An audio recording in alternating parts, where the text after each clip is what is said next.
Hello students, here is the question. यहाँ पर आपके पास एक गैसेस रिएक्शन दी है, A2 gas plus B2 gas react to each other and form 2AB product. इसके लिए आपको रेट इक्वेशन भी दे रखी है, रेट एक्सप्रेशन दे रखा ऑलरेडी। टेबल के अंदर डिफरेंट डिफरेंट कंसंट्रेशन के ऊपर A और B की डिफरेंट डिफरेंट कंसंट्रेशन के ऊपर उसकी रेट भी गिवन है। ये है कंडीशन नंबर 1, ये है कंडीशन नंबर 2 और ये है कंडीशन नंबर 3। और आपको क्या निकालनी है, इसकी ऑर्डर निकालनी है। तो चलिए स्टूडेंट्स, तीनों ही कंडीशन के लिए डिफरेंट डिफरेंट अपन इक्वेशन बना लेते हैं रेट की। तो बताइए फर्स्ट कंडीशन के लिए रेट क्या हो जाएगा, 0.04। देखिए रेट एक्सप्रेशन क्या देखा है, R is equal to k concentration of A raise to the power A and concentration of B raise to the power B। A और B क्या होती है, A और B होती है ऑर्डर ऑफ रिएक्शन। ठीक है, तो चलिए फर्स्ट कंडीशन के लिए रेट लिखते हैं। तो क्या हो जाएगी, 0.04 is equal to k into concentration of reactant कितनी है, 0.2 raise to the power A and concentration of B कितनी है, ये भी है 0.2 raise to the power B। Second equation के रेट कितनी है, 0.04 is equal to k concentration of A कितनी है, 0.1 raise to the power A, concentration of B कितनी है, 0.4 raise to the power B। Third equation के लिए रेट लिखते हैं, 0.08 is equal to k into concentration of reactant कितनी है, 0.2 raise to the power A, concentration of B कितनी है, 0.4 raise to the power B। ये इक्वेशन नंबर 1, ये हो गई इक्वेशन नंबर 2, ये हो गई इक्वेशन नंबर 3।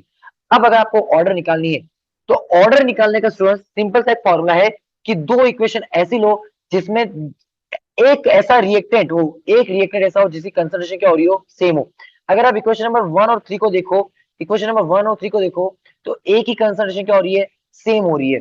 तो चलिए इक्वेशन नंबर 3 डिवाइडेड बाई 1 करते हैं।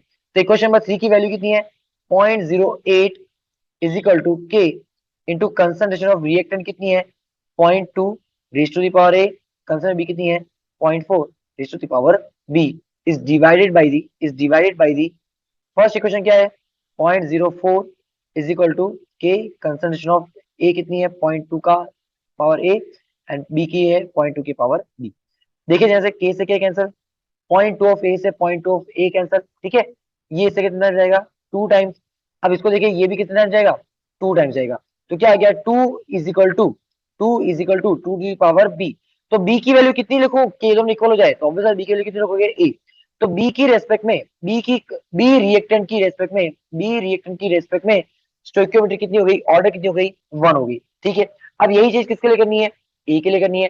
चलिए अब ऐसे इक्वेशन पकड़ते हैं, पहले ए को इक्वल किया था, अब बी को इक्वल करेंगे। तो इक्वेशन नंबर 3 डिवाइडेड बाई 2। चलिए equation number 3 divide by 2, 0.08 upon कितना हो गया, 0.04 इज इक्वल टू के से के तो कैंसिल हो गया पहले से, तो उसको छोड़ देते हैं। क्या बचा, 0.2 raise to the power A into 0.4 raise to the power B. Upon में कितना आ जाएगा, 0.1 raise to the power A and 0.4 raise to the power B. 0.4 से 0.4 कैंसिल, ये कितने टाइम्स गया, 2 टाइम्स गया।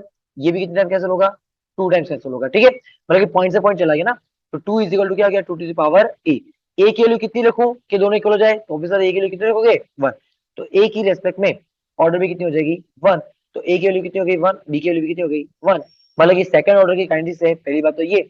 और इस क्वेश्चन का आंसर क्या हो जाएगा, option number A is the correct option. Thank you students, have a nice day.